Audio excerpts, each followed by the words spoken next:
Bonjour à tous, très heureux de vous retrouver dans Smart Job. Votre rendez-vous emploi RH, c'est tous les jours du lundi au vendredi. Débat, analyse, expertise et au programme. Aujourd'hui, Bien dans son job, le télétravail, on en parle beaucoup. Eh bien, il crée des inégalités au sein de l'entreprise. Il y a des postes télétravaillables et puis d'autres qui ne le sont pas. On fera le point avec Jean Pralon, un expert de ce sujet.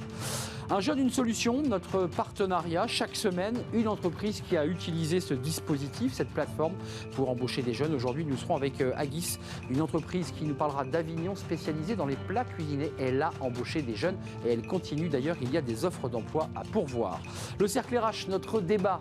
On va parler de la reconversion. Et si cette reconversion passait par la franchise, oui, la franchise qui marche très bien et qui intéresse notamment les femmes. On fera le point avec elles dans quelques instants, des expertes et puis des utilisatrices de cette franchise. On partagera leur point de vue et leur regard sur ce dispositif. Et puis dans Fenêtre sur l'emploi, pour terminer avec Thierry Bismuth, comme chaque lundi, pourquoi les candidatures spontanées sont-elles inutiles? Alors on écoutera son point de vue parce que vous le savez, vous qui suivez notre émission, ce n'est pas le point de vue partagé par tous les experts. Certains disent qu'elles sont utiles. Thierry Bismuth nous expliquera pourquoi elles sont inutiles. Voilà le programme. Tout de suite, c'est bien dans son job.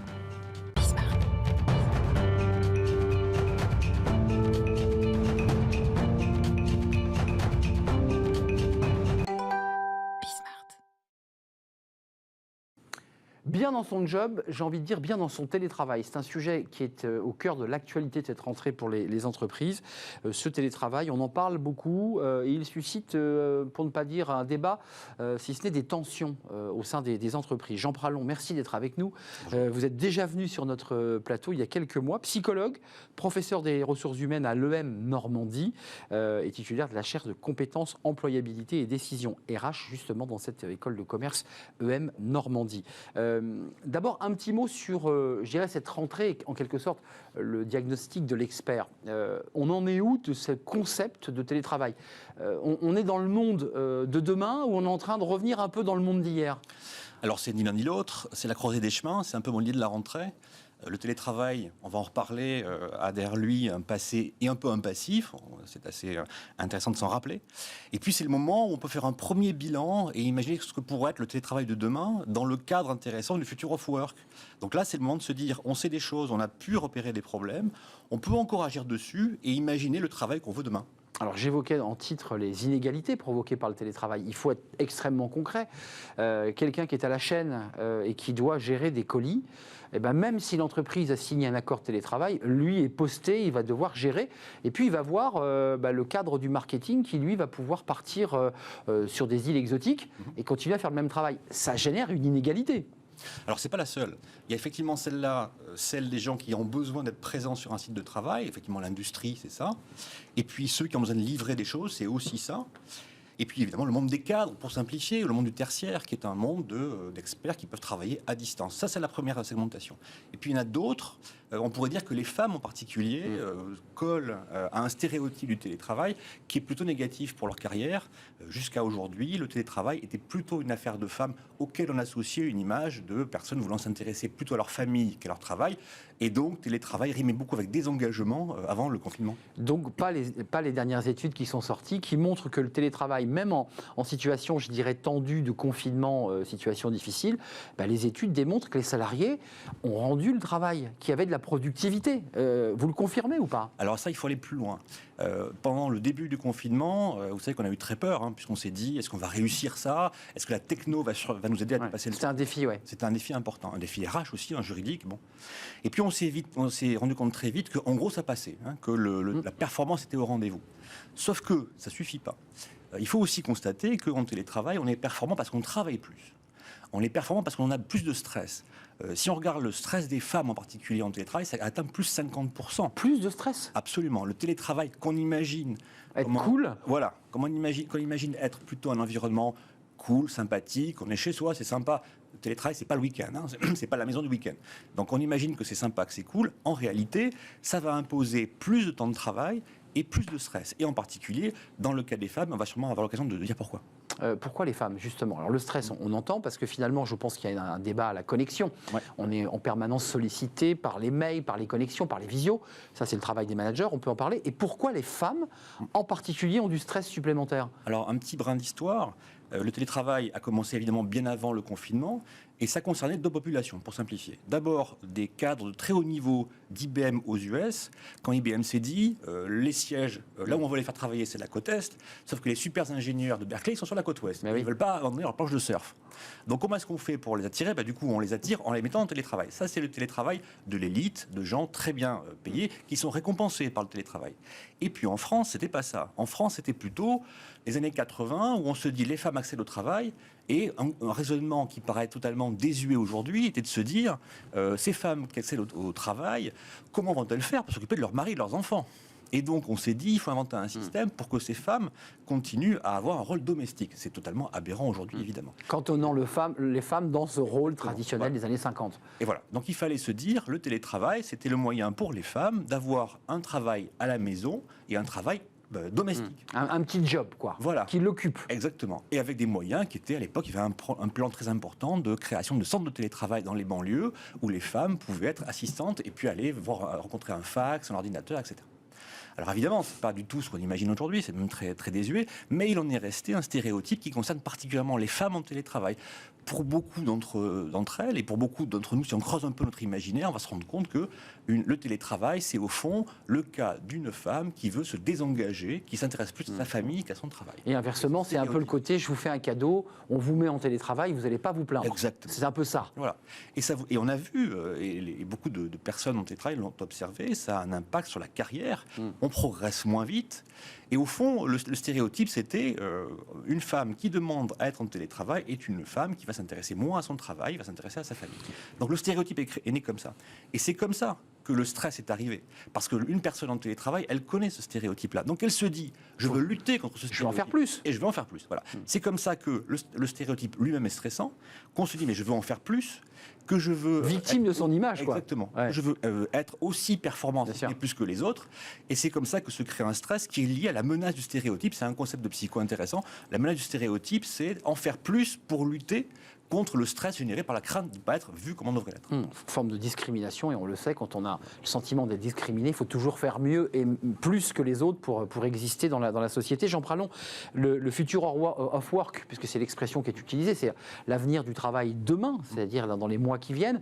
On voit quand même que le télétravail a été plébiscité. Dans les études, quand les entreprises sondent les cœurs, ils ont quand même une majorité de salariés qui leur disent « moi, je veux continuer avec cette formule d'hybridation », avec les inégalités que ça engendre, évidemment, on n'y revient pas. Est-ce que les entreprises, de leur côté, ont une petite idée derrière la tête? C'est-à-dire qu'elles se disent « après tout, on va réduire notre surface de locaux, on va repenser les négociations salariales ». Est-ce qu'on est aussi dans ce moment-là? Alors, la question des salaires n'est pas encore sur la table en France. Elle est interdite, de toute façon. Voilà, c'est pas possible d'en parler. En réalité, le problème peut se passer dans d'autres pays. Cet été, on a tous vu que Facebook avait arrêté de localiser les postes. Ça veut dire qu'un poste chez Facebook n'est localisé nulle part et que les candidats viennent de tous les pays et y resteront. Donc ça veut dire aussi que les salaires peuvent être mis en concurrence. Donc il y a un sujet quand même un peu compliqué à regarder autour de ça. Je ne suis pas sûr que les entreprises françaises aient l'esprit aussi fourbe, si je peux me permettre, que ce qu'on pourrait craindre. Oui, je noircis le trait, mais les locaux, les espaces, les surfaces de travail, on voit on a eu des invités sur ce plateau qui nous disent, mais nous on repense, on réduit pas, mais on repense les espaces de travail pour créer des espaces de discussion, moins de bureaux en open space. On va vers cela, visiblement aussi. Alors c'est un peu trop tôt pour en parler, parce qu'on n'a pas encore réduit le volume de gens en présence pour réduire la taille des locaux.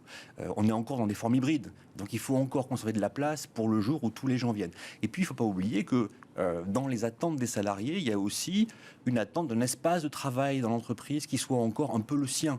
Toute personne qui a fait l'expérience du flex office s'est rendu compte que quand même, c'est sympa de revenir dans un endroit où on a un peu son petit monde, quoi. Son petit espace qui a été, qui a été créé. L'avenir, c'est quoi? Parce qu'il y a quand même des résistances. Enfin, vous êtes un chercheur et psychologue. Il y a des résistances et puis il y a des tensions. Les managers sont un peu au bout du rouleau depuis 1 an et demi. Et puis, il y a aussi des résistances. Elles viennent d'où, ces résistances? Alors, la principale résistance, c'est le stéréotype dont j'ai parlé. L'image du télétravail n'est pas encore devenue ce qu'elle devrait être. Alors, même si on a prouvé par la performance, malgré le stress, même si la techno a prouvé qu'elle suivait le choc, même si le juridique a suivi, que les RH, en gros, ont suivi, il y a quand même... il y a encore une image du télétravailleur qui n'a pas encore complètement changé. Ça, c'est un premier sujet.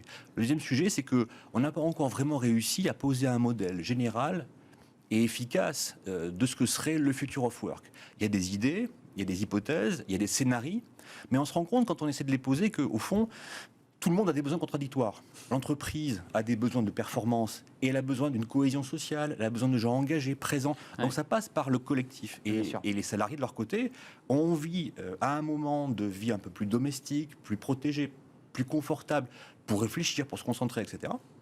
C'est un besoin de prof, je peux parfaitement en parler. Et puis, on a aussi besoin de parler à ses collègues, de parler avec d'autres personnes. Les deux à la fois, en même temps. Bah oui. Et donc, en même temps, effectivement, pose des problèmes d'harmonisation. D'abord, il faut se dire que sans doute, on n'arrivera pas à poser un modèle pour tout le monde. Donc, il faudra se faire de la dentelle. Voilà, il faudra trouver un modèle.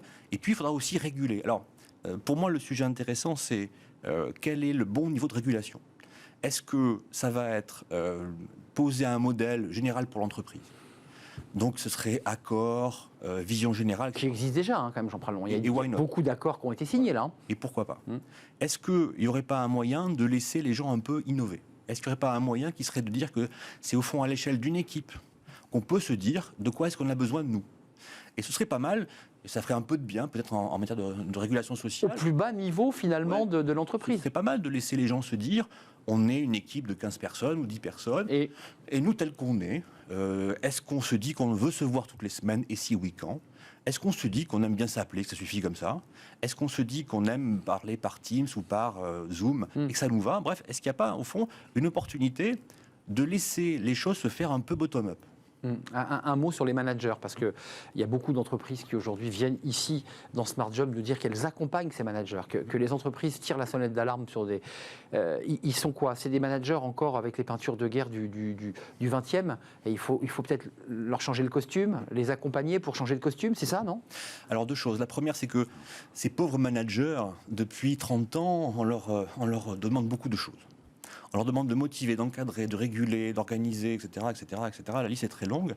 Et donc, ça fait beaucoup de choses sur leurs épaules. Donc, peut-être on peut se dire que pour une fois, on va essayer de s'intéresser à d'autres problématiques ou à d'autres causes de dysfonctionnement que ce que font les managers. Ça, c'est la première chose. Ensuite, les managers ont du mal parce que le télétravail les a confrontés à une culture française qui est au fond celle du présentéisme. Le présentéisme à la française, on a tous fait l'expérience d'aller à l'étranger et puis de voir des gens qui partent à 18h et qui seront très heureux de ça. Sans qu'on leur fasse leur reproche. Évidemment, sans qu'on leur reproche.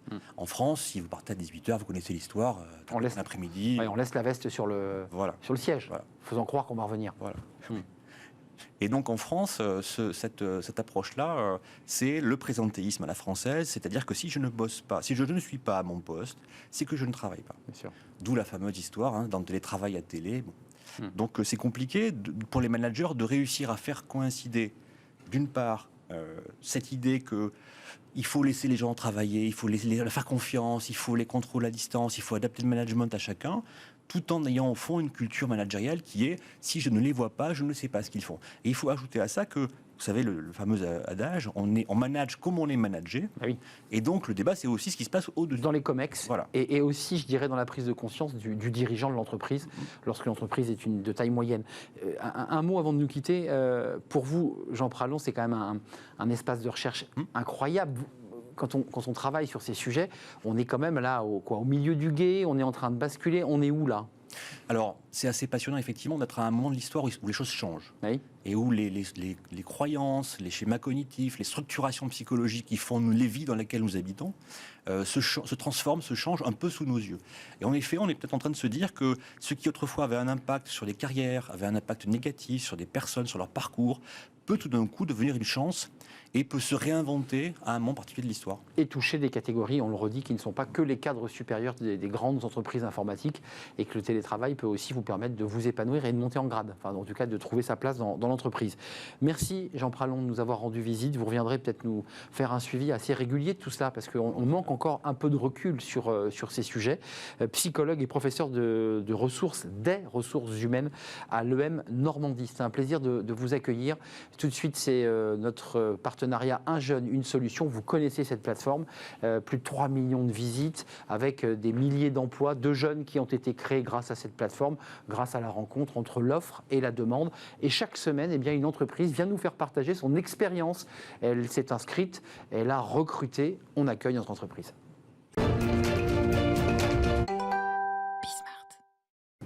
Un jeune, une solution et une entreprise qui chaque semaine vient nous rendre visite en présentiel ou en distanciel. Aujourd'hui, c'est en distanciel pour nous faire d'abord partager son initiative, son désir d'embaucher des jeunes. Nous sommes avec Christophe Drone. Bonjour Christophe. Oui, bonjour. Vous allez bien? Très bien, merci. Directeur d'Agis, on dit Agis, on est d'accord? On dit Agis. Agis, ben voilà, j'étais sûr. Agis, voilà. Vous êtes le directeur de cette entreprise et vous dirigez un site de production qui fabrique des plats cuisinés. On est bien d'accord? Tout à fait, des plats cuisinés frais pour la grande distribution et on nous retrouve dans l'ensemble de la grande distribution française. Sous marque distributeur, sous autre marque? Oui, sous marque distributeur et en même temps sur des marques comme Tradition d'Asie, puisqu'on fabrique aussi beaucoup de produits dits asiatiques ou des produits exotiques. Voilà. Votre site, hein, le site sur lequel vous êtes, vous nous parlez d'Avignon, c'est la raison pour laquelle vous êtes à distance aujourd'hui avec nous. C'est 300 à 400 personnes. Et puis, vous allez nous parler évidemment, Christophe, de votre présidence de ce GIEC, qui est le groupement d'employeurs d'insertion et de qualification. D'abord, avant de parler des offres d'emploi, parce que vous allez nous le dire dans quelques instants, cette initiative d'un jeune, une solution, pourquoi vous y avez adhéré et pourquoi elle vous a semblé intéressante? Alors, moi j'y ai adhéré parce que aujourd'hui on a besoin de former des jeunes dans nos entreprises. Nos entreprises sont capables aujourd'hui de former, d'accompagner des jeunes qui sont forcément des fois sans qualification. Et on est vraiment organisé pour pouvoir le faire. Et derrière, je dirais que nous avons de super parcours dès qu'on intègre des jeunes, qu'on les suit, qu'on les accompagne, et avec des embauches bien sûr en CDI derrière, enfin, à la suite de cette formation. Donc c'est pour ça que je me suis inscrit dans cette solution qu'a proposée aussi le gouvernement, donc un jeune, une solution, et avec des sorties très positives vers l'emploi que l'on a eu l'année dernière et que l'on a encore cette année. Alors, les chiffres étaient faibles en 2020, mais 3 embauches pour des jeunes de moins de 26. Mais là, vous avez accéléré en 2021, vous êtes passé à 12 embauches. Pour le dire simplement, à la fois, il y a un engagement citoyen, sociétal de l'entreprise, mais vous nous le dites, ça permet aussi d'avoir un vrai engagement de vos collaborateurs. Pour ceux qui viennent d'entrer, vous les formez à votre main? On les forme à notre main, on les accompagne, soit directement dans l'entreprise, soit via le groupement d'employeurs d'insertion de qualification. Parce que bien souvent, on crée des contrats de professionnalisation où le jeune va être suivi par des équipes avec la mise en place d'un tutorat, la mise en place d'un accompagnement de l'entreprise et la mise en place de formations individuelles en fonction des difficultés que peut rencontrer le jeune sur le poste de travail. Et ça fait vraiment la différence, je dirais, par rapport à un parcours classique d'intégration de l'entreprise. Et je dirais que derrière, on peut plus facilement intégrer le jeune dans un contrat à durée indéterminée, puisqu'il est formé et il est bien souvent très motivé à rester dans l'entreprise. Alors, vous avez aussi opté pour d'autres contrats aidés, des emplois francs en 2021 et 2021. Oui. Et puis vous avez, et ça c'est important qu'on puisse les énumérer, parce que vous ne vous arrêtez pas là, il y a des offres en cours. Donc si je dis bien, il y a combien? Il y a 7 conducteurs de machines, c'est ça?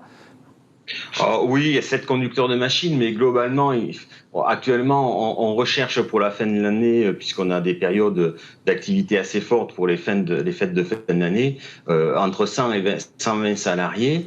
Et je pourrais aujourd'hui, si je les avais, parce que je vous avouerai quand même que c'est difficile pour trouver de la main-d'œuvre actuellement, embaucher une quarantaine de CDI sans difficulté, si je les avais rapidement. Donc, ce sont des postes souvent chez nous de conducteurs de ligne ou de conducteurs de machine. Mais ces postes-là, il faut à peu près 1 an pour les former. Hein. Donc, pour que vraiment comprendre toute la problématique d'une ligne de production, tous ces enjeux qualité, toute sa technicité, il nous faut à peu près 1 an d'accompagnement sur la ligne avant que la personne soit vraiment opérationnelle. J'imagine, Christophe, que vous allez aussi chercher dans la formule un jeune, une solution pour trouver les 40 emplois. J'imagine que c'est aussi une source pour vous de recrutement. C'est une source de recrutement. On essaye d'avoir et d'interagir à la fois avec le Pôle emploi, mais aussi avec les missions locales pour pouvoir aller chercher des jeunes qui sont en orientation ou qui cherchent leur voie. Vraiment, c'est créer des passerelles entre que les jeunes et qui puissent les rapprocher de l'entreprise. Donc le GEC, dont je suis le président, assure aussi ce lien social entre les missions locales et l'entreprise pour pouvoir les intégrer au mieux dans les entreprises en fonction de leur profil et de leur envie. De leur profil et puis de l'envie aussi de se former, parce qu'on le redit, ils ne sont pas opérationnels immédiatement en arrivant dans l'usine, vous les prenez en main. Vous évoquiez le tutorat, il y a un accompagnement, alors j'imagine sur la chaîne pour expliquer le métier, mais il y a aussi un accompagnement, je dirais, des aînés dans l'entreprise, une forme de tutorat, ça aussi c'est important. Alors, oui, à la fois il y a un accompagnement de l'entreprise et quand on les intègre via le GEC, il y a un accompagnement des permanents du groupement d'employeurs qui vient régulièrement dans l'entreprise, à peu près 1 fois par mois, pour faire le point si tout va bien, s'il y a des paramètres à améliorer souvent on est aussi sur le savoir-être, donc il y a souvent il faut rectifier souvent la façon de se comporter aussi. Donc, tout cet accompagnement-là fait que le jeune va se retrouver encadré. Et derrière, souvent, on arrive à vraiment avoir de belles réussites d'intégration et de formation dans l'entreprise. La réussite d'un jeune, une solution, réussite d'ailleurs uniquement parce que les entreprises ont répondu présent. La vôtre en particulier, Agis, des plats cuisinés qui sont à Avignon, 40 postes à pourvoir. Vous pouvez évidemment aller sur l'onglet de l'entreprise Agis, 40 postes, sans compter tous les autres avec des offres en cours sur des conducteurs de machines, des chefs d'équipe, des responsables de travaux neufs et des opérateurs de production qui seront intégrés, Christophe, arrêtez-moi si je me trompe, intégrés à partir d'octobre. Hein. Tout à fait. Dès maintenant, pour rentrer et pour être opérationnel pour la fin de l'année, et puis surtout pour être embauché en CDI, puisque notre objectif, c'est d'embaucher en CDI les jeunes et qu'ils puissent faire une longue carrière dans notre entreprise. Évidemment, avec la saisonnalité évidemment qui sont liées aux produits que vous travaillez, mais aussi saisonnalité liée aux fêtes de Noël et aux différentes fêtes qui viennent rythmer l'année. Merci Christophe Drone d'être venu nous expliquer votre initiative, votre démarche en direction des jeunes, notamment grâce à ce dispositif dont on va parler chaque semaine, un jeune, une solution. Christophe Drone est le directeur d'Agis, une entreprise de plats cuisinés. Il nous parlait d'Avignon. On fait une courte pause. On va parler de la reconversion. Oui, mais pas n'importe laquelle. La reconversion qui passe de plus en plus par la franchise. On va en parler avec nos expertes. Elles vont nous rejoindre dans quelques instants. C'est souvent, et de plus en plus d'ailleurs, une solution qui vous permet de changer d'univers tout en étant finalement sécurisé. On va faire le point. Est-ce que la franchise est la solution à la reconversion? On va répondre à cette question juste après cette courte pause.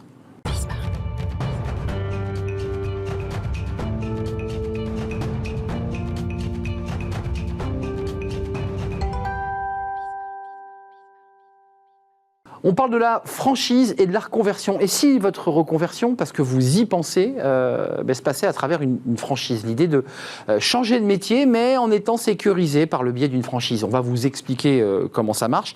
C'est utile pour les hommes, évidemment, très utile pour les femmes, parce que c'est vrai que beaucoup ont un petit peu la tentation de Venise, mais ont des inquiétudes sur la sécurité, sur la manière d'être encadré, soutenu aussi par une entreprise qui vous accompagne, parce que c'est aussi ça la franchise, c'est un accompagnement. On va en parler avec mes invités, des spécialistes, mais aussi des actrices de la franchise. Elles ont franchi le pas et elles vont nous raconter leur expérience dans quelques instants. Corinne Giquel, merci d'avoir répondu à notre invitation, fondatrice de la plateforme reconversionenfranchise.com.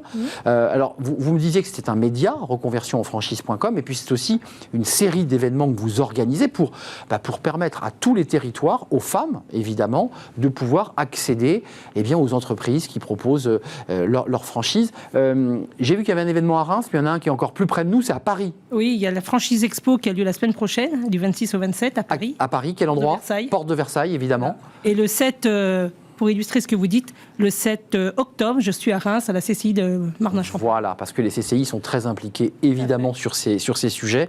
Vous allez tout nous dire, parce qu'il y a quelques petits pièges à éviter, il y a des petites choses aussi sur lesquelles il faut être assez vigilant. Et ça, c'est intéressant, parce qu'il y a toujours cette angoisse de se dire, mais est-ce que je ne prends pas un risque ? Est-ce qu'on n'est pas en train de me rouler dans la farine ? J'accueille Emmanuelle Ruiz. Merci, Emmanuelle, d'avoir répondu à notre invitation. C'est très intéressant, votre parcours, ex-institutrice, 25 ans d'éducation nationale, mère de 3 enfants, 2 jumelles et un garçon, qui sont grands aujourd'hui, 25 ans, enfin plus de 25 ans et 23 ans. Et 23 ans. Et puis, vous avez décidé de changer de vie, vous allez nous le raconter. Vous êtes franchisé d'Homme et Vie. C'est ça. Et spécialisé dans l'optimisation du domicile des personnes âgées, parce que, je le dis à votre place, parce que à l'époque, vous étiez, vous aussi, vous vous occupiez de votre père. C'est ça. Et que vous étiez confronté à cette situation. Voilà. Avant d'écouter votre témoignage, je vous présente notre 3e invitée, Marie Rodet. Bonjour Marie. Bonjour. On est ravis. On est ravis. Bonjour à vous deux. Je transmettais le bonjour de Marie à vous deux. Marie, vous êtes multifranchisée Temporis. C'est du travail temporaire. On connaît cette marque. Vous avez franchi le pas aussi. Et précisons que Emmanuel et vous, Marie, serez évidemment à Paris à l'occasion de ce salon qui se trouve porte de Versailles. C'est intéressant pour, j'imagine, porter la voix. Avant de parler technique, juste votre histoire, parce que c'est intéressant pour donner envie à ceux qui nous regardent et qui sont peut-être en train d'y réfléchir. Comment vous basculez ? Comment on quitte l'éducation nationale où on est en sécurité absolue pour ensuite se jeter à... Ah oui, vous vous êtes posé la question, j'imagine. Oui. Mais ça devenait un petit peu difficile pour moi. Voilà, ça c'est très personnel. Et la classe, le métier. Voilà, c'est ça. Voilà, la fatigue. Hein. Et donc, c'est un chemin. Il y a plusieurs étapes. Il y a plusieurs étapes. Oui, on passe pas du jour au lendemain. Non, voilà. Puis un jour, il faut se dire peut-être pourquoi pas moi. Et puis faire participer à des ateliers, dont des journées à la CCI justement, où j'ai rencontré Madame Giquel. Voilà. Vous l'appelez pas Corinne ? Non. Vous l'appelez pas, vous n'osez pas l'appeler Corinne. Ah oui, quand même. C'est quelqu'un d'important, Madame Giquel. Non. Et en écoutant ce qu'elle vous dit à travers ses conférences, ses débats, vous vous dites, après tout, c'est peut-être une opportunité. Exactement. Pourquoi ? Parce que je connais rien à l'entrepreneuriat. Ah oui. Ma famille, on est. C'était profs, pas votre univers. Des profs, beaucoup de profs. Voilà, ou dans le paramédical. Et du coup, je me dis, pourquoi pas une franchise, ça me donnerait le cadre. Donc je vais au salon de la franchise. Et au salon de la franchise, je vais dans le milieu des personnes, des seniors, parce que, comme vous disiez, mon papa, concerné, ma maman, directement, seul, bien sûr. Et voilà, et j'ai trouvé. Et votre mari vous dit quoi ? Waouh. Ouais, c'est ça. Non, il dit allez. Il dit vas-y. C'est peut-être le moment. C'est un projet de couple. C'est ça, oui. Je pense qu'il faut en parler parce qu'il faut que le mari ou la femme soit impliqué. Avec sa famille et son entourage. Bien sûr, c'est un changement de vie. Oui. Aujourd'hui, vous êtes une franchisée épanouie. Oui. C'est-à-dire que vous êtes devenue, après avoir fait 25 ans d'éducation nationale, une chef d'entreprise. Exactement. Et vous vous considérez comme une chef d'entreprise. Ah bah oui. À part entière. Oui, il faut prendre des décisions. Combien de salariés vous avez aujourd'hui, Emmanuel ? J'ai une alternante pendant 6 mois. Bon, voilà, c'était un petit peu tôt. D'accord. Donc pour l'instant, vous envisagez d'avoir des salariés ? Non, là pour le moment, des sous-traitants pour la pause. Bien je sûr. ne pose pas. Bien sûr. Donc des sous-traitants, mais Pas tout de suite, les salariés, on C'est verra. un métier de sous-traitant. Oui, on travaille. Marie, multifranchisé Temporis, c'est du travail temporaire, c'est du recrutement, c'est de l'accompagnement. En quelques mots, et même en plusieurs, on a quelques minutes. Comment on fait, comment on passe de votre vie d'avant à la vie d'aujourd'hui? On ne naît pas franchisé. C'est une rencontre, c'est quoi? Moi, c'est une remise en question par rapport à mon poste avant de cadre salarié dans de l'hôtellerie de plein air. C'est ça. Où je travaillais quasiment 6 jours sur 7, 6 mois de l'année, et j'avais envie de changer de vie. J'avais aussi envie d'un meilleur équilibre vie pro et vie personnelle. J'avais aussi envie de travailler pour moi, d'être vraiment en adéquation avec mes idées. Donc, tout simplement, moi j'ai tapé franchise, j'ai tapé management, RH, et je suis tombée sur le réseau Temporis. Voilà. Mais c'est vrai que, comme disait l'autre personne sur place, c'est quand même un cheminement. Ça ne se fait pas en quelques secondes, ça se fait en quelques mois. C'est un projet de vie qui change. Parce que quand on passe d'un métier de salarié, j'ai été plus de 18 ans dans la même entreprise en tant que cadre, donc on change de vie. Donc il faut vraiment avoir le soutien de sa famille, en effet, pour passer le cap. Non, mais je le dis parce que dans beaucoup d'articles qui traitent de la franchise, on voit que c'est une décision qui se prend en couple et qu'il faut qu'il y ait un accompagnement du mari ou de la femme, parce qu'il y a aussi des hommes qui se lancent dans la franchise et il faut que la femme accompagne. Corinne, vous faites focus, vous, et c'est intéressant quand même de le centrer, puisqu'on a un plateau de femmes, de femmes qui passent à la franchise. Pourquoi c'est important que les femmes basculent? Parce que beaucoup de femmes aujourd'hui sont cadres, surmenées, n'ont pas le temps de voir leurs enfants, la vie est compliquée. Elles se disent, j'ai envie de changer de monde. Pourquoi c'est important pour les femmes? Alors, ce que j'entends souvent, puisque je fais des coachings et autres, elles ont eu un parcours. Elles ont à peu près 40, 30, 35 et on va dire 55 ans. Et à un moment donné, il y a un déclic, il y a cette volonté de vouloir changer de vie. Pourquoi? La routine. L'impression de tourner en rond, de passer beaucoup de temps à son travail, donc pourquoi pas travailler pour soi, voilà. L'envie de s'épanouir ou l'envie de changer, et avec la Covid aujourd'hui, l'envie de partir en région, de repartir de zéro, donner du sens, en fin de compte, c'est la notion de sens. Pourquoi les femmes? Parce qu'elles sont en quête de sens, cette notion de sens est hyper importante. On ne choisit pas une enseigne comme ça, on va d'abord choisir un métier qui est en phase avec nos ambitions et, comme vous l'avez dit, nos ressources. Management RH pour Marie. Emmanuel, c'était un environnement de l'humain, autour de l'humain, des personnes âgées. Tout à fait. Donc vous n'y êtes pas venu par hasard? Non. C'est pas la marque qui vous a intéressé, c'est d'abord le secteur d'activité. C'est ça. Le secteur, oui, les valeurs. Mais vous dites une chose intéressante, Corinne, c'est non seulement il y a l'idée de se reconvertir professionnellement, mais il y a aussi quand même l'idée dans ce que vous sous-entendez, c'est de partir un peu au vert, c'est de changer un peu de cette vie, quitter l'Île-de-France pour certaines, et de se dire, tiens, allez, on change en plus de vie. C'est ce que je ressens aujourd'hui, puisque moi, pendant toute la période de Covid, j'ai continué mes journées rencontres, mais en version, je dirais, digitale. Comme tout le monde. Comme tout le monde. Et là, en ce moment, j'ai énormément de personnes qui veulent changer de vie. Il y a ce soif, mais il y a surtout cette quête de sens et l'envie de servir à quelque chose, quoi. Et l'humain, pour les femmes, les métiers à forte dimension humaine sont hyper importants. On comprend Temporis, on est dans l'humain. Chez Temporis, je pense que si Marie, elle peut le dire, elle a choisi Temporis, c'est parce que les intérimaires sont considérés comme des clients, quoi. Ils ont une vraie valeur ajoutée. Et puis là, dans l'aide aux personnes âgées, on est en plein dedans, hein. Corinne, il faut préciser que dans la franchise, il y a multiples marques. Il y a même la grande distribution, il faut le dire. Hein. La grande distrib, quand on va chez Carrefour Market, très souvent, c'est des franchisés. Oui. En fin de compte, il y a plus de 2000 réseaux. Il y a à peu près, et on ne le sait pas, 54% des franchiseurs qui sont dans les services, et pas les services qu'à la personne, on pense souvent à ça, mais aussi les services aux entreprises. Bon nombre de cadres n'y pensent pas.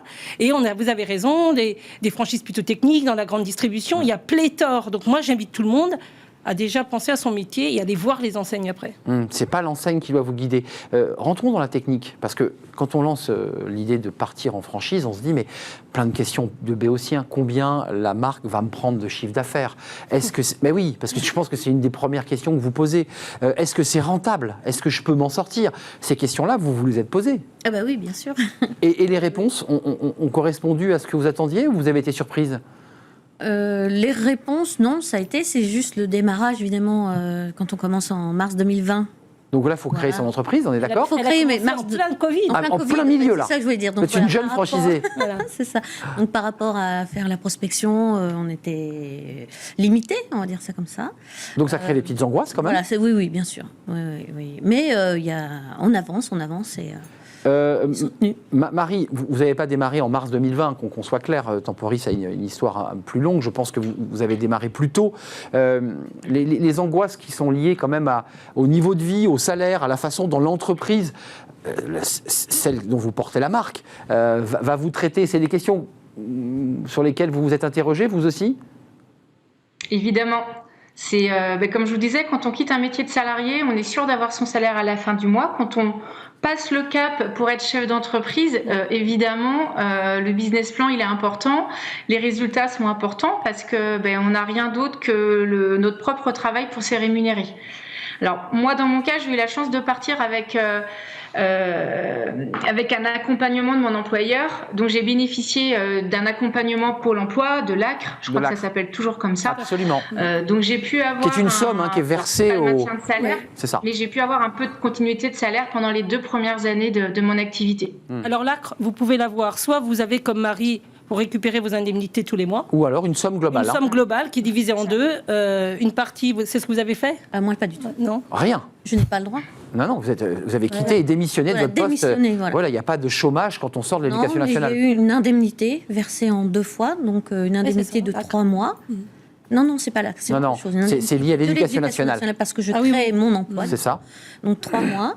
Et dans un an plus tard, je prouvais que j'étais encore en activité et j'ai les autres 3 mois. Donc vous les avez eus puisqu'on vous avez passé les 1 an d'activité et de création de votre entreprise. Mais c'est un peu similaire au Pôle emploi, c'est à peu près ça. Ça. On appelle le capital, transformation plus volumineux en termes de montant, côté ACRE, Pôle emploi, si j'ai bien regardé les chiffres. Sur le fond, est-ce qu'on est en augmentation du nombre de personnes qui se tournent vers la franchise ? Parce que c'est vrai qu'on connaît ce dispositif, mais il y a des appréhensions. J'imagine que tout votre travail, c'est de déminer, c'est de rassurer. Et puis on verra quelques chiffres tout à l'heure, où on voit que les franchisés se sont plutôt bien tirés de cette crise Covid. Alors, 76% d'anciens salariés sont franchisés. C'est une solution qui plaît parce que si vous n'avez pas d'idée, vous êtes clé en main. Vous gagnez du temps, puisque l'enseigne vous apporte une marque, un savoir-faire, donc vous allez apprendre un nouveau métier. Ça a été le cas, alors moins de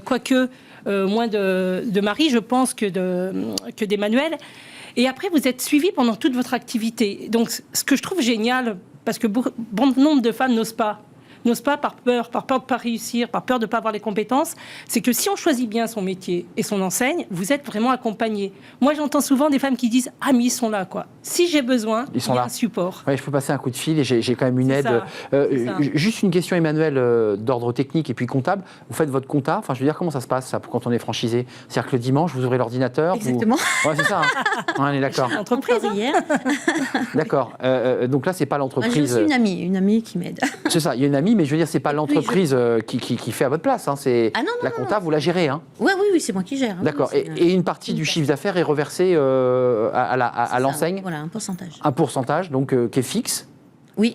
Qui est fixe. Sur chiffre d'affaires. Qui fixe 10 000 de chiffre d'affaires ou 100 000.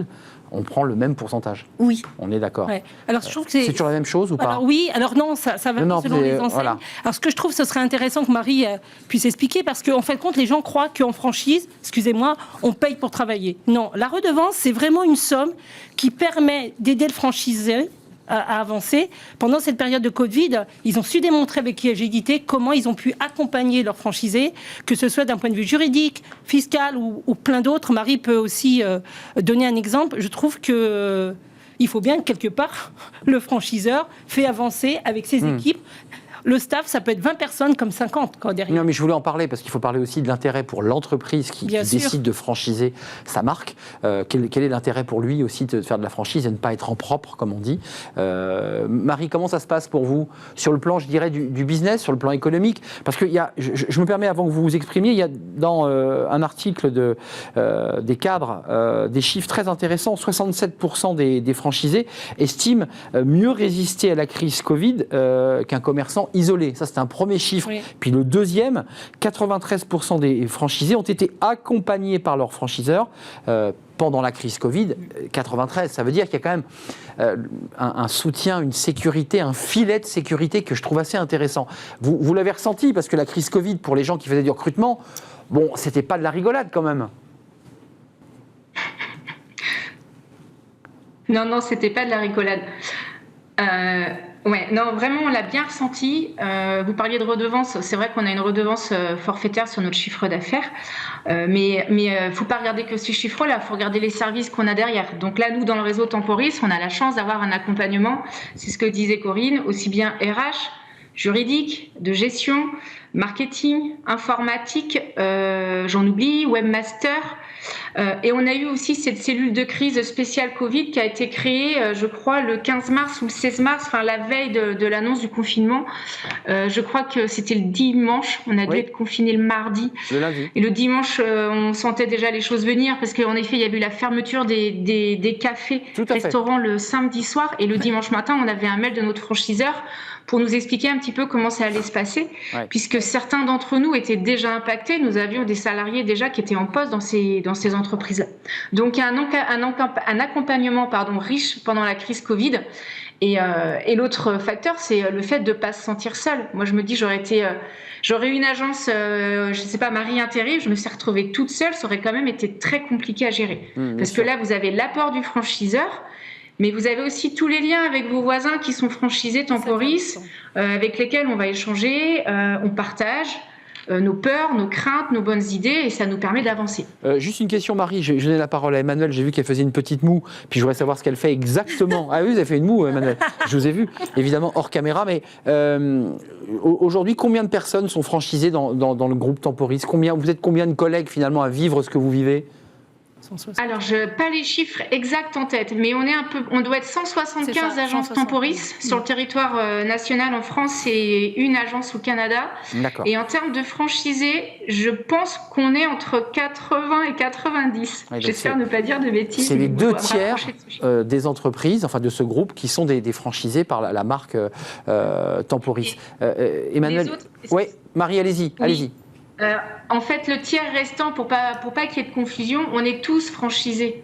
C'est juste que certains franchisés, en l'occurrence, j'en fais partie, nous avons plusieurs agences Temporis. C'est ça. Donc vous avez fait des petits, vous, Marie, en fait. Ça marchait très bien, que vous en avez plusieurs. On a fait des petits. Donc ça veut dire que ça marche un an et demi, je crois. Très bien, pas forcément, c'est plutôt l'idée de mailler bien son territoire. Oui, mais en même temps de créer aussi du volume, de la richesse, j'imagine, et de l'emploi. Et de l'emploi, parce que vous créez de l'emploi dans vos agences, puis vous en proposez aussi à travers votre société de recrutement. Concrètement, vous faites quoi? C'est quoi votre métier exactement, Emmanuel? En fait, on a 2 produits phares, donc le monte-escalier pour les personnes âgées ou dont on voit la publicité à la télévision. Un autre, mais bien sûr, voilà. Évidemment. Et puis, la salle de bain, on change la baignoire contre une douche. Absolument. Une autre aussi, parce qu'on voit. Mais bien sûr, mais vous avez vu, j'ai pas dit la même chose. Surtout, je vais écouter la personne sur ses besoins, ses habitudes de vie. Ça c'est la partie du boulot qui vous plaît le plus. Oui. Là, vous rencontrez, vous êtes dans l'humain là. Exactement. Et pouvoir répondre à un besoin. Ce qui pèse aux franchisés de Dom et Vie, c'est de pouvoir échanger avec ces familles qui ont un besoin et qui veulent surtout, avec cette Covid, de rester à domicile et pas partir en EHPAD. C'est exactement ça. Et de pouvoir, ce qu'on appelle faire le maintien à domicile, qui est très important, que vous avez peut-être vécu avec votre père d'ailleurs, l'idée de ne pas partir et de rester dans sa maison où on y a passé une partie de sa vie. Corinne, ce qui est important là, on va faire le contre-champ, on a 2 franchisés, heureuses, malgré le contexte, malgré les conditions dans lesquelles vous avez démarré. Pour l'entreprise, ça apporte quoi? Pour la grande entreprise? Le franchiseur, vous voulez dire? Pour le franchiseur. On peut dire entreprise? Oui, c'est une entreprise. Oui. Un franchiseur est une entreprise, comme eux sont des chefs d'entreprise. C'est ça qui est... Qu'est-ce que ça lui apporte? Pourquoi elle décide, elle aussi, d'élargir, je dirais, son maillage par la franchise? Alors, en fin de compte, ce qu'il faut savoir, c'est qu'un franchiseur, disons, une entreprise déjà qui devient franchiseur, c'est qu'elle a son modèle, elle l'a éprouvé, elle l'a mis dans des centres pilotes, ça a été rodé financièrement, économiquement, et elle a su formater, je dirais, un savoir-faire. Et puis à ce moment-là, se dire, mais pourquoi pas d'autres que moi pourraient le dupliquer? Alors évidemment, il y a ce côté, ça lui ramène du chiffre d'affaires, puisqu'on a parlé de redevance. C'est peut-être aussi l'envie que son produit se développe. Et quitte de l'image. Voilà, de l'image. Et quitte à diversifier. Je suis sûre que dans certaines enseignes, avec les remontées terrain, il y a des produits, et avec cette Covid encore, il y a des produits qui ont vu le jour. Et du coup, ça donne une... Moi, ce que j'adore dans la franchise, et je l'entends tout le temps, c'est une grande famille, quoi. C'est-à-dire qu'il y a un chef d'entreprise et plein de petits chefs d'entreprise, mais qui vont tous à la même cause. Il n'y a pas une relation le franchiseur, le franchisé. Voilà. Oui, le rapport de subordination que Marie a peut-être vécu quand elle était cadre. Exactement. Il n'y a pas ce rapport de subordination. On est tous embarqués dans le même bateau. C'est ça. Et on doit faire un chiffre d'affaires qui nous permette. Un an, c'est très frais, puisqu'on est en septembre. Ça fait 1 an et demi que votre entreprise a été créée. Ça va D'abord, est-ce que vous êtes heureuse ? Ben oui. Et que vous ne regrettez pas d'avoir quitté non, je ne regrette les piou-piou des classes. Et est-ce que financièrement, vous vous y retrouvez ? Pas encore. Pas encore. Pas encore. Mais voilà, j'ai des rendez-vous, j'ai des chantiers, j'ai signé, voilà. Donc vous développez. C'est ça. Et parce Trouver que... des partenaires locaux, des sous-traitants, voilà, parce qu'il y a beaucoup de choses à faire localement. Oui, bien sûr. Il ne faut pas oublier qu'un franchiseur, il y a un animateur de réseau, dans tous les bons réseaux, qui viennent épauler et accompagner les franchisés en place. Et moi, je dis tout le temps, tout le monde ne peut pas être... Excusez-moi pour la franchise, mais tout le monde ne peut pas être franchisé. C'est le cas de le dire. Voilà. Tout le monde ne peut pas être franchisé. Il faut être indépendant, mais aussi aimer l'esprit réseau. Il y a des critères et le franchiseur peut aussi refuser un candidat à la franchise, comme un franchisé peut dire cette enseigne, elle n'est pas faite pour moi, j'irai en voir une autre. Vous avez eu un entretien de recrutement parce que comment ça s'est passé ? Très bien. Non, mais... En fait, quand je suis sortie du salon de la franchise, j'avais pris 3 dossiers, dont Domévie. Domévie, ça m'avait... C'est celui qui était en tête de pile. Oui, un peu dans ma tête, oui. Et puis sinon, une boutique, je m'étais dit une boutique de matériel médical ou une agence de service à la personne. Et voilà, j'ai un peu pesé le pour et le contre et je suis allée vers Domévie. Donc oui, j'ai eu un... Donc l'échange vous a semblé positif pour pouvoir franchir le pas et de rentrer chez vous et dire à votre mari, ça sera avec eux qu'on va partir. Vous vous êtes donné combien de temps là pour vous, je dirais, vous payer convenablement ? 2022. 2022 C'était difficile la période Covid, au-delà des chiffres que j'évoquais, de l'accompagnement, le fait que vous étiez moins seul. En fait, j'ai perdu mon papa. Eh oui. Voilà. L'histoire personnelle est venue percuter. D'accord. Ensuite, donc par rapport à la franchise, en fait, je suis ressortie et du coup, j'ai fait des rendez-vous en septembre. Donc financièrement, voilà, il y a eu des... Il y a 5 mois, évidemment, de trous, quoi. Oui. Et à la maison, mon mari a perdu aussi 30%. Enfin, voilà, d'accord, donc... Mais voilà... Et donc vous vous battez là maintenant pour faire repartir le chiffre d'affaires. Oui. Alors on a obtenu des reports de... des charges. Des charges. Et l'URSSAF. Surtout, de l'URSSAF, j'avais l'ACRE, comme l'ACRE, tout à l'heure. d'accord, oui. Donc des reports de remboursement de l'emprunt et du prêt d'honneur. J'ai eu un prêt d'honneur par initiative Yveline.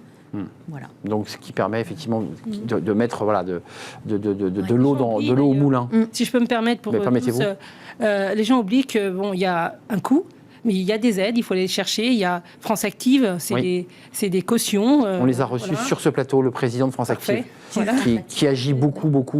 Initiative France, et puis pour certains, il y a le réseau Entreprendre. Donc il y a des aides, il faut aller les chercher. Et puis la Banque Pop, derrière, entre autres, la Banque Populaire, qui apporte aussi leur soutien, qui est bien positionné sur la franchise. Oui, qui vous accompagne d'ailleurs dans un certain nombre d'événements. On va se leur dire avant de se quitter, l'événement c'est à Paris. D'ailleurs, je pense que vous êtes aussi conviés à cet événement. Vous êtes en province, me semble-t-il. Non, dans les Yvelines. Dans les Yvelines. C'est presque la province. Oh non, c'est Marie qui est en province. C'est Marie qui est en province. Marie, c'est la Vendée, c'est ça ? La Roche-sur-Yon, les Sables-d'Olonne et Châlons. Mais bien sûr, très belle région, évidemment. C'est la raison pour laquelle vous êtes à distance. Vous ne serez pas physiquement à Paris ou pas ? Vous serez à l'événement de Corinne Giquel ? Non, franchement, cette année, je ne vais pas y aller. Peut-être que mon associé ira, mais non, c'est pas prévu. On a des agendas bien chargés en cette rentrée 2021. Alors, on se rappelle, Corinne Giquel, les événements que vous nous citiez tout à l'heure. Alors, Franchise Expo, c'est à Paris. C'est organisé par RID Exposition et la Fédération Française de la Franchise. C'est la semaine prochaine, du 26 au 29, à la Porte de Versailles, à Paris. La FFF, mais c'est pas le football. Non, c'est la Fédération Attention, Française n'est pas vous de la tromper. Il n'y aura pas de joueurs de foot. Et d'ailleurs, il y a plein d'ateliers, plein de conférences, et il faut y accéder. Moi, j'anime 3 ateliers d'ailleurs pour les femmes. Et le 7 octobre, c'est la CCI de Reims. Ça, c'est dans une dizaine de jours. Et c'est la CCI de Reims pour celles qui veulent aller chercher des dossiers et peut-être trouver leur futur, non pas employeur, mais leur futur partenaire. On parle de partenaire. Hein. Oui, tout à fait. Merci tous à la franchise à travers ces événements. Et puis, c'est aussi l'occasion d'aller rencontrer. Ce sont des rencontres, avant d'être une marque, ce sont des rencontres humaines. Un petit mot de conclusion, Corinne Giquel. Les chiffres, là, vous qui les connaissez par cœur, on a une progression du nombre de femmes et d'une manière générale d'hommes qui partent en franchise? Alors, 4 franchisés sur 10 sont des femmes. La franchise a le vent en poupe. Et puis, je citerai ça, juste que la Banque Pop et la Fédération française de la franchise ont lancé une enquête, la 17e, qui est gratuite, on peut la télécharger, avec plein de chiffres du côté franchisé, du côté franchiseur. Et je pense que ça est vraiment tendance. Et je ne veux pas dire que la Covid a aidé la franchise, mais ça a démontré un système fédérateur, collégial et qui fonctionne. Voilà. Merci à vous trois, mesdames, d'être venues nous éclairer sur ce sujet, avec ce focus sur les femmes qui sont très présentes dans la franchise. Merci à Emmanuelle Ruiz, l'ancienne maîtresse d'école il y a encore 1 an et demi, qui est chef d'entreprise aujourd'hui, avec Domévi, qui est spécialisée dans l'optimisation du domicile des personnes âgées, et c'est dans les Yvelines, et Marie Rodet, multifranchisée puisqu'elle a plusieurs antennes, pour mailler son territoire. C'est la Vendée, c'est les Sables-d'Olonne, c'est la Roche-sur-Yon, des régions que je connais bien. Merci Marie d'être venue, puis je remercie Corinne Giquel, fondatrice de la plateforme Reconversion en franchise, tout ça est attaché.com. Ne vous trompez pas, c'est aussi une plateforme informative, qui est un média en ligne. C'est un média. Avec de l'information gratuite sous différents formats, il ne faut pas hésiter. Voilà. Corinne Giquel est incollable sur la franchise, comme vous avez pu le remarquer. Merci à vous, mesdames. Merci, Marie. Merci. Bon vent pour vos activités économiques, la relance de votre entreprise après cette crise Covid. On termine ce cercle RH et on termine évidemment avec la fenêtre sur l'emploi. On ouvre une fenêtre avec Thierry Bismuth qui va la refermer d'ailleurs un peu sur le visage de tous ceux qui envoient des lettres, vous savez, des CV spontanés. Vous allez voir, le volet va se refermer un peu violemment sur vous. On l'accueille.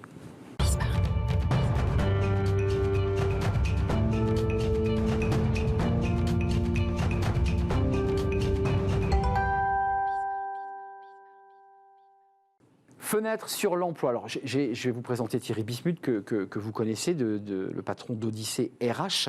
Et je précisais, pour bien resituer l'enjeu de cette chronique, qu'il y a quelques jours, sur ce même plateau, je ne citerai pas son nom, quelqu'un venait nous expliquer que la candidature spontanée, c'était quand même pas mal et qu'il fallait le faire. Sauf que vous, aujourd'hui, patatras, boum, on referme la fenêtre et vous nous dites, c'est peut-être pas une si bonne idée. Le principe d'un débat, c'est d'avoir des pour et des contre. Alors, avec une semaine d'écart, je vais me faire, du coup, l'opposant de votre débatteur de la semaine dernière. Oui, effectivement, ma proposition du jour, c'est de venir un peu doucher les espoirs de ceux qui envoient des candidatures spontanées. Je sais que le principe est très développé. Moi, ma conviction, et je vais essayer de vous le démontrer avec des chiffres, c'est que finalement, ça ne sert à rien. Alors, d'abord, quelques chiffres pour vous donner, et notamment pour les cabinets de recrutement, quand on reçoit comme ça ou quand les candidats envoient des candidatures spontanées au cabinet de recrutement.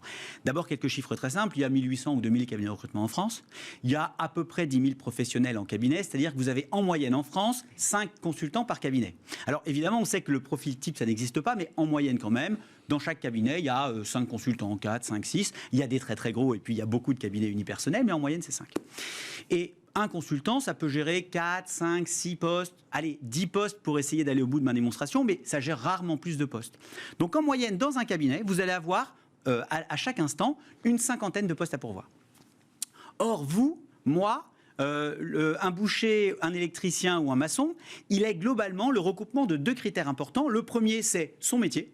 Donc pour caricaturer, je veux dire qu'il y a 50 métiers en France, de l'expert comptable au logisticien, et le département dans lequel il veut vivre. Alors on va soit qu'il y vive, soit qu'il veuille y aller. Donc je vais considérer qu'il y a une centaine de départements. Ça veut dire que vous, moi et tout le monde, on est tous le produit, on est tous au recoupement d'une de ces 5000 propositions, c'est-à-dire 50 métiers fois 100 départements, il y a 5000 options. Et on est tous au recoupement d'une de ces 5000 options. Et donc quand un cabinet a 50 postes à pourvoir en moyenne, même si évidemment je vais vite, il y a des plus gros et des plus petits, mais eh bien quand je postule, j'ai 50 chances, les 50 postes sur 5000, mon profil, de correspondre à un de leurs besoins immédiats. Oui, ça commence à être mathématique. Ça fait 1%. 1%. Mais quid des reconversions, Thierry? Alors effectivement, il y a des reconversions, il y a aussi des mobilités géographiques, et donc ça représente 5 ou 7% entre guillemets des gens qui soit veulent faire une reconversion de manière, soit effectivement qui veulent bouger. On va considérer qu'il ne faut pas les oublier, mais que dans le calcul, ça va nous ralentir un peu dans le calcul. Donc si on les met de côté, globalement, quand vous envoyez une candidature spontanée à un cabinet, vous savez que vous avez 1% de chance que votre profil correspondent à l'un des 50 postes du cabinet. Il y a quand même ces chiffres. Donc vous dites globalement, pour des raisons statistiques, purement mathématiques, vous dites vous n'allez pas être repéré, puisque c'est de ça dont il est question. Oui, parce qu'en fait, il va être quoi, mis à la poubelle? C'est-à-dire que la plupart des cabinets, effectivement, ils reçoivent des candidatures issues des offres d'emploi ou des approches directes qu'ils ont faites. Et comme ils savent statistiquement que les candidatures spontanées ne correspondent que dans 1% des cas, honnêtement, je sais que c'est une vision très romantique de penser que chaque candidature spontanée est traitée avec les égards qu'il devrait, mais la réalité étant la réalité, quand on reçoit des candidatures spontanées, on a moins de temps à leur consacrer parce que statistiquement, elles correspondent dans 1% des cas à un besoin qu'on a. Alors, juste pour préciser, avant de vous poser la question qui suit sur les très gros cabinets, parce qu'il y a quand même des très gros mastodontes, il y a ceux, et je me souviens de la chronique précédente, sur ce même sujet, qui était de dire il faut aussi aller chercher sur LinkedIn le manager, le CEO que vous voulez approcher, c'est-à-dire contournant directement le cabinet de recrutement. Alors, c'est vrai. Alors, quand je parle de cabinet de recrutement, alors c'est vrai que lorsque vous avez trouvé une offre qui vous intéresse, il y a plein de façons de l'adresser. D'ailleurs, ma recommandation, parce que je ne viens pas qu'avec de mauvaises nouvelles, mais à l'aise, hein, mais ma recommandation... Chevalier de l'Apocalypse. Oui, mais je vais essayer de me transformer en chevalier blanc. Alors, ma recommandation, c'est d'identifier sur des portails d'emploi des offres qui correspondent à un besoin et pour lesquelles on pense qu'on a un profil intéressant. Et sur ces offres-là, de concentrer tous ces efforts, et notamment en passant par les opérationnels, les réseaux sociaux. Je préfère recommander à un candidat qui a trouvé 30 offres qui peuvent l'intéresser et auxquels il correspond, d'avoir une dizaine de points de contact sur chacune des offres, ça fait 300 points de contact, que d'envoyer 300 candidatures spontanées au hasard, comme autant de bouteilles à la mer. Et alors justement, focus sur les fameux gros cabinets, parce que vous évoquez les cabinets de 5 collaborateurs, mais il y a quand même des très grosses machines. Il y a très peu de très grosses machines. Mais si on regarde bien, prenons un cabinet qui fasse 10 fois la moyenne, et encore ils ne sont pas nombreux en France, hein, qui a donc au lieu de 50, qui est donc ma moyenne, 500 offres d'emploi. Bien sûr qu'on pourrait dire que puisqu'il a 10 fois plus d'offres d'emploi, j'ai 10 fois plus de chances que mon profil corresponde à une de ces offres, et donc ça ferait 10% de chance. Sauf que j'oublie quelque chose de très concret, c'est que le consultant qui ouvre la candidature spontanée, lui, il n'a pas une vision transverse sur les 500 postes. Il ne peut pas faire le matching entre ma candidature et chacune des 500 offres. C'est juste humainement impossible. Essayez de vous rappeler les 500 dernières offres auxquelles vous avez postulé. Vous ne pouvez pas vous en rappeler. Eh bien, malheureusement, c'est pareil pour un consultant. Il va se rappeler des 20, 30, 40, 50 offres qu'il gère ou dont il a entendu parler ses collègues à la machine à café ou à la réunion du lundi, pour faire court. En revanche, il n'aura pas du tout de vision des 500. Donc, au final, statistiquement, mécaniquement, vous pourriez avoir 10 fois plus de chances, mais dans les faits, ça n'est pas le cas. Enfin, il pourrait l'arranger dans une petite boîte avec le thème en disant tiens, marketing numérique, et non, ça il le fait pas. En fait, si tout le monde le fait, et d'ailleurs les entreprises aussi, évidemment, je vais me faire tirer dessus par des entreprises qui disent oui, mais on utilise des viviers, on crée des viviers. La vérité des faits, c'est que les viviers sont très mal exploités, notamment par les entreprises qui reçoivent des centaines de milliers de candidatures pour les plus grosses et des dizaines de milliers pour les autres, et qui, quand elles ont un nouveau poste, ont plutôt le réflexe de poster une annonce et de traiter du flux entrant que d'aller chercher dans des viviers de gens qui ont postulé 8 mois plus tôt, tout simplement parce que statistiquement, s'ils passent ne serait-ce que 2-3 jours à appeler les 20 ou 30 candidats qui ont postulé 8 mois plus tôt et qui pourraient correspondre, ils ont quasiment tous trouvé un job en vérité, ces candidats. Donc à l'usage, on s'est rendu compte, collectivement, les recruteurs, et puis certains me diront que j'ai tort, mais on s'est rendu compte collectivement que ça n'est pas efficace de rappeler des gens qui ont postulé plusieurs mois à l'avance. Donc les bases de données, les viviers existent, sont assez peu utilisés et encore beaucoup moins par les entreprises, les recruteuses. On fait un dernier focus sur les cabinets locaux